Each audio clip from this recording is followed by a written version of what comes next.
ఎట్లయితే కమ్యూనిస్టులు, సోషలిస్టులు, భక్తి భావన రాడికల్స్ అంటే సమాజంలో విపరీతమైన భక్తి తత్వం కలిపి ఉన్మాదంలో ఉంటారు కదా, అట్లాంటి సమాజంలో అప్పుడు కూడా ఉన్నారు. దాన్ని వ్యతిరేకించే వాళ్ళు కూడా ఉన్నారు. ఈ సమానం ఆ బ్యాలెన్సింగ్ గా నడుస్తున్న సమాజంలో ఒకే ఒక చోట ఈయన అంబేద్కర్ గారు చెప్పేది అంటే చెప్పుకొస్తున్న దాంట్లో ఏం చెప్తారంటే, ఒకే ఒక చోట బ్రాహ్మణుడు అనే గ్రూపు అంటే సమాజంలోంచే బ్రాహ్మణుల కింద మారుతారు. అంటే ఇప్పట్లో పోటీ పరీక్షల్లో ఎట్లయితే మనం ఒక ఎగ్జామ్ రాసి ఐఏఎస్ ఆఫీసర్ అవుతాం, ఐఏఎస్ ఆఫీసర్ పాస్ అయ్యామని ఐఏఎస్ ఆఫీసర్ అంటాం. ఒక ఎగ్జామ్ రాసి డాక్టర్ అయితే డాక్టర్ అంటాం ఈ రోజుల్లో. ఆ రోజుల్లో కూడా పోటీ పరీక్షల ద్వారానే ఈ బ్రాహ్మణుడు అని గాని, ఈ క్షత్రియులని గాని, ఈ సప్త ఋషులు అనే మండలం ఉన్నది. ఆ మండలం మనువు అనే ఒక అతను ఉన్నాడు. అంటే ఈ మనువు కాదని, మనువులు చాలా మంది ఉంటారు. స్టార్టింగ్ ఒక మనువు పేరు చెప్పారు వాళ్ళు. ఆ మనువు గాని వీళ్ళంతా రాసుకొచ్చారు. అంటే వాళ్ళు తయారు చేస్తారు ఎవరు బ్రాహ్మణులుగా ఉండాలి సమాజంలో, ఎవరు అంటే పరీక్షల ద్వారా.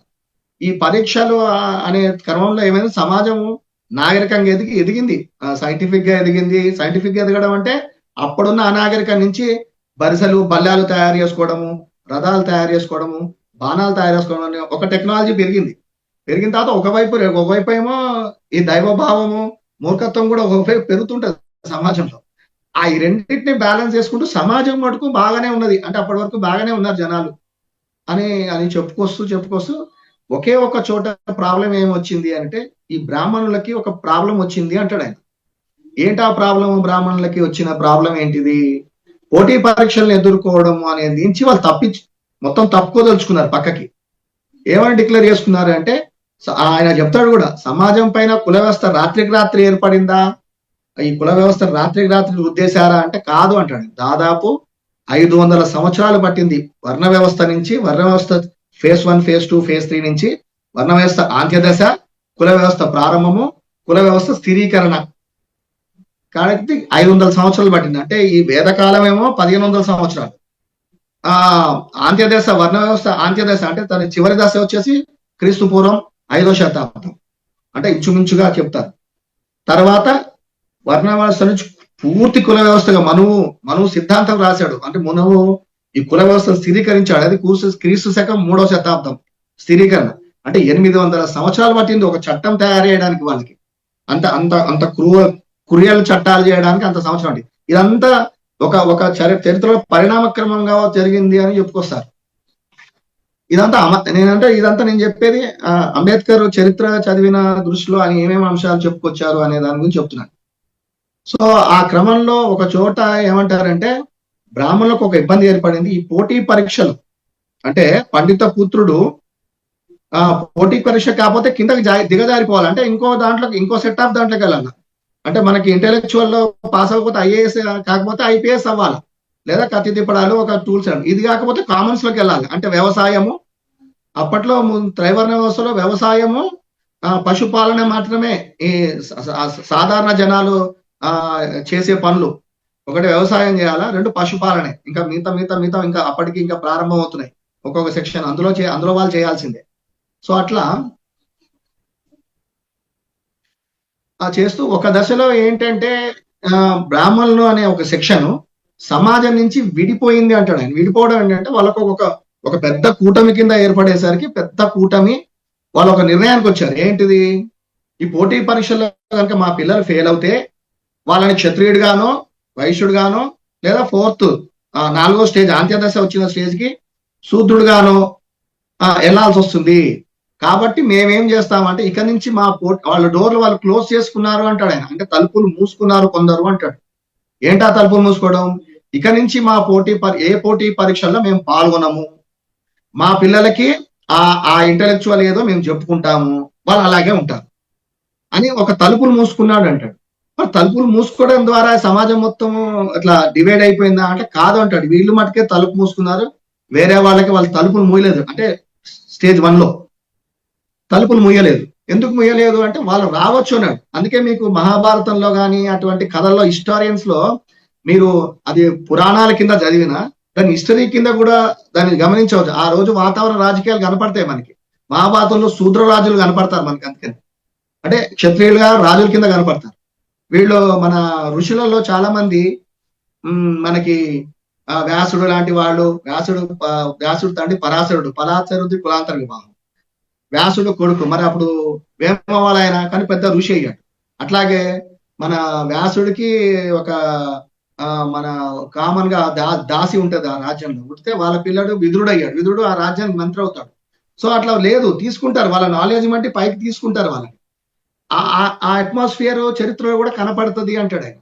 సో అక్కడి నుంచి క్లోజ్ చేస్తూ ఏమంటే ఒక దశలో ఈ క్లోజ్ అయిపోవడం వల్ల, డోర్ క్లోజ్ చేయడం వల్ల జరిగిన పరిణామం ఏంటిదంటే ఆ సమాజంలో బ్రాహ్మణ సమాజం ముఖ్యంగా అక్కడి నుంచి స్టార్ట్ చేస్తే కానీ మనకి కులాలు ఎందుకు దడి కట్టుకునే విధానం వస్తుందని మనకు అర్థమవుతుందని దాని గురించి చెప్తున్నాను. వాళ్ళు క్లోజ్ చేసుకున్న తర్వాత నేను ఏం చేయాలా? ఇప్పుడు మనం ఏదైనా ఒక మనం గ్రూప్ లో ఒక సిద్ధాంతం తయారు చేసుకుని మనం ఇట్లాగే ప్రవర్తించాలి, ఈ నియమాలతో ప్రవర్తించాలని కొన్ని నియమాలు ఏర్పాటు చేసుకోవాలి. అది ఏదైనా కానీ ఏ సిద్ధాంతం మనం ప్రచారం చేయకుండా చేయాలనుకున్నా కొన్ని నియమాలు ఏర్పరచుకున్నారు. అట్లా బ్రాహ్మణులు ఒక కూటమి కింద ఏర్పడి కొన్ని నియమాలు ఏర్పరచుకున్నారు. ఏంటిది అది? వాళ్ళు ఫస్ట్ స్టార్టింగ్ లో చేసింది ఏంటంటే భోజన సంబంధాలు కట్ చేసుకుంటారు. వాళ్ళంతటా వాళ్ళు ఇప్పుడు సమాజంలో అప్పటి వరకు అన్ని సెక్షన్ ఆఫ్ పీపుల్ కలిసిమెలిసి ఉండేవాళ్ళు. ఇతరులతో భోజన సంబంధాలు కట్ చేసుకున్నారు, ఇతరులతో వివాహ సంబంధాలు కట్ చేసుకున్నారు. అంటే బ్రాహ్మణులుగా ఉన్నారు, మనలో మనమే వివాహాలు చేసుకోవాలి, మనలో మనమే చుట్టరికాలు, భోజన సంబంధాలు అంటే చుట్టరికాలు, రాకపోకలు జరుపుకోవాలి అనే సెక్షన్ ఒక తయారైంది.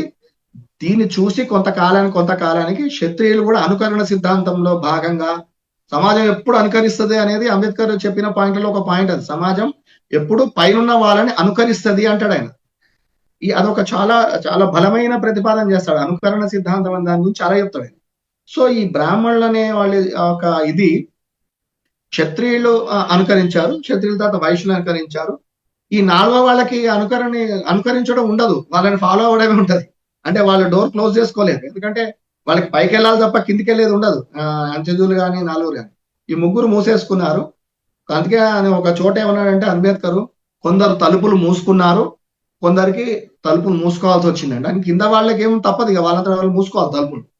సో అట్లా ఆ భాగంగానే తమ ఉనికిని కాపాడడానికి, అంటే బ్రాహ్మణులు అనే ఒక సెక్షన్ ని, ఒక పెద్ద సమూహాన్ని కాపాడుకోవడానికి తమ పిల్లల్ని ఇంకో దాంట్లోకి పంపించడం ఇష్టం లేక ఒక ఒప్పందం ప్రకారం ఒక సెక్షన్ ఆఫ్ పీపుల్ ఒక నిర్ణయానికి వచ్చి మేము తలుపులు మూసుకొని ఇక నుంచి అది కొనసాగాలి అంటే ఒక కఠినమైన నిర్ణయాలు తీసుకున్నారు అని వస్తుంది. ఈ కఠినమైన నిర్ణయాల ద్వారానే అంతవరకు సమాజంలో మీకు పూర్వం ఇంకా కనపడితే అందరూ, ఇప్పుడు అరుంధతి ఇప్పటి కుల వ్యవస్థ లెక్కల ప్రకారం మాదిగ జాతి కన్య, అసలు మాదిగ జాతి అనే లేదు అప్పట్లో. అరుంధతి వశిష్ఠుడిని వివాహం చేసుకున్న పీరియడ్ గురించి మాట్లాడితే మరి, కానీ ఆ మాదిగ జాతి కానీ కుల వ్యవస్థలో ప్రకారం లెక్క మరి అసలు ఆ రోజుల్లో వర్ణం తప్ప, వర్ణం నుంచి ఏ వర్ణంకైనా జ్ఞానం ప్రకారం డైరెక్ట్గా వెళ్ళిపోయేవాడు. వాళ్ళు సముద్ర జాలరి కొడుక, చేపలు పట్టేవాళ్ళ, గంగాపుత్రుడు భీష్ముడు అంటాడు. భీష్ముడు గంగాపుత్రుడు. మరి ఆయన చేపలు పట్టుకోవాలి కదా, ఆయన పెద్ద రాజు, కింగ్డమ్కి రాజు ఎట్లయ్యాడు? సో లేదు, ఆ వర్ణ వ్యవస్థ టైంలో ఈ కుల వ్యవస్థ తాలూకు లేవు. తర్వాతి కాలంలో కుల వ్యవస్థ అనుకున్నాం కాబట్టి అరుంధతి ఎవరు అంటే వేమన, అందుకే అన్నాడు, వేమన పద్యాల్లో కనపడుతుంది. అరుంధతి ఎవరు అంటే మాదిగ జాతి కన్య అని వస్తుంది. సో అరుంధతిని ఇప్పటి కాలం వరకు కూడా మనం చాలా చాలా పెద్ద ఇది కింద ట్రెడిషన్ లో పెళ్లి కాగానే ఫస్ట్ అరుంధతి మాతని మొక్కిస్తారు. సో అట్లా ఉన్నాయి ఆ వ్యవస్థ. అంటే ఈ వ్యవస్థ ఏమంటే అప్పుడుగాక కలిగోలుపదంగా ఉన్న సమాజము ఈ 1500 సంవత్సరాలు, నేను చెప్పేది ఎంత మంచి సమాజం అనే దాని గురించి. సో సమాజంలో రుగ్మతలు ఉండవంటే ఏ సమాజంలో ఉంటాయి, కానీ ఓవరాల్ గా ఒక 51% 10,000 ఇంటలెక్చువల్స్ మంచి భావాలతో ఉన్న సమాజం అది. ఆ క్రీస్తు పూర్వం 1500 నుంచి 500 నుంచి ఇప్పుడు వచ్చేదాకా ఈ సమాజం కొంచెం పర్వాలేదు, హెచ్చు దగ్గులతోనో కింద మీదనో రాజ్యాంగంతో ఒక సమాజం కలుపుకుంటూ వచ్చింది. Sorry sir. సో అటువంటి సమాజము విడిపోవడంతో ఈ మిగతా వాళ్ళంతా అనుకరణలో భాగంగా, అందుకే సమాజం మీద కుల వ్యవస్థను రుద్దారు స్టార్టింగ్ లోనే. అంబేద్కర్ అంగీకరించాడు, ఎందుకంటే అనుకరణలో భాగంగానే వీళ్ళంతటి వీళ్ళు ఎవరిది వాళ్ళు విడిపోయారని అంబేద్కర్ గారి అభిప్రాయం ఈ అనుకరణ సిద్ధాంతంలో భాగంగా. సో అప్పుడు బ్రాహ్మణులు విడిపోయారు, తర్వాత క్షత్రియులు గిరిగీసుకున్నారు. అంటే మా దాంట్లో మా పిల్లలే క్షత్రియులుగా ఉంటారు, వైశ్యులు మా పిల్లలే వైశ్యులుగా కొనసాగుతారు, శూద్రులు వాళ్ళ పిల్లలు అంటే వృత్తులు. అప్పటికి నేను చెప్పేది శూద్రులు అనే పాయింట్ వచ్చేసి వాళ్ళు డెవలప్ అయ్యేసరికి క్రీస్తు పూర్వం 5వ శతాబ్దం అంటే బుద్ధుడు కంటే ముందు కార్యక్రమాలకి ఉన్న పీరియడ్.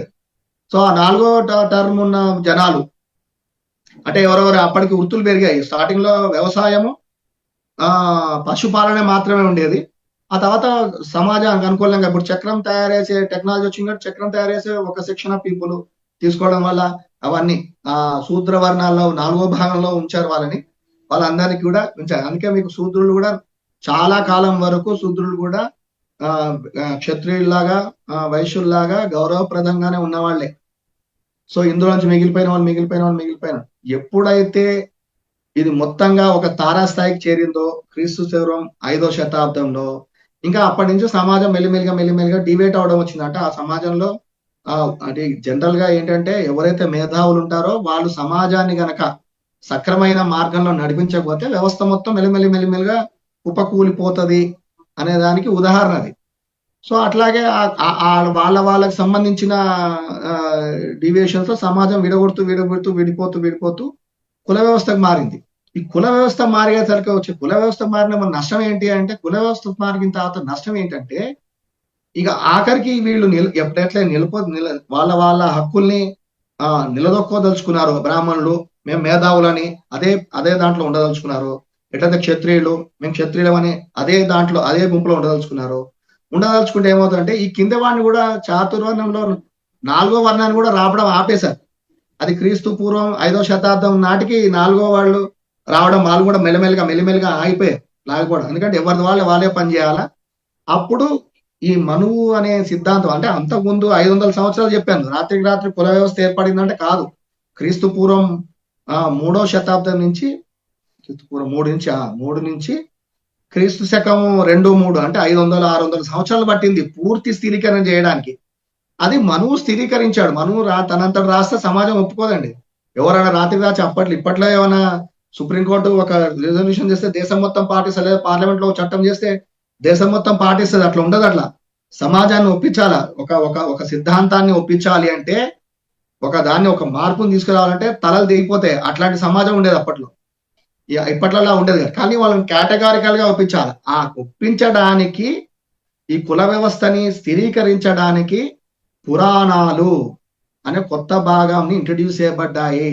ఈ పురాణాలన్నీ క్రీస్తు పూర్వం 1వ శతాబ్దం 2 శతాబ్దం నుంచి క్రీస్తు శకం 3వ శతాబ్దంలో పురాణాలు రచించబడ్డాయి అని హిస్టారియన్స్ చెప్తున్నారు. అంబేద్కర్ గారు దాన్ని ఊటెక్కిస్తాడు. ఈ పురాణాలని ఆధారం చేసుకొని కుల వ్యవస్థని స్థిరీకరించారు. ఇంకా ఏ మార్పు లేదు. మీరు అట్లెట్లా కుదురుతుంది, నేను పైకి వెళ్తాను, నేను చదువుకుంటాను, నేను పైకి వెళ్తాను అంటే ఒప్పుకోని విధంగా ఈ రాశారు అని చెప్తారు. ఈ పురాణాలు రాశారు. ఈ పురాణాలు రాశారంటే ఏ వ్యవస్థనైనా మీరు ఒప్పించాలంటే పగడ్బందీగా ఒప్పించాలి. మేము దౌర్జన్యం చేస్తాం, ఇక్కడ నుంచి రౌడీజం చేస్తాం, మీరు ఇక్కడ నుంచి గురుకులాల్లో రావద్దు అంటే కుదరదు. ఆ రోజుల్లో చంపుకునేవాళ్ళంట. సో ఒప్పించాలి అంటే ఈ పురాణాలు దేవారాధన భాగంలో కింద పురాణాల ద్వారా చెప్పిస్తూ వచ్చారు. ఎవరు చెప్పిస్తూ వచ్చారు అంటే బ్రాహ్మణుడు గొప్పవాడు, అతను దైవాంశ సంభూతుడు, అతను దేవుడు తర్వాత దేవుడు అంతటి వాడు. ఇట్లా ఆ పురాణాల్లో మనకు చాలా చోట్ల కనపడతాయి. ఈ పద్యం కూడా కనపడతాయి, ఈ శ్లోకం కూడా నాకు తెలిసి.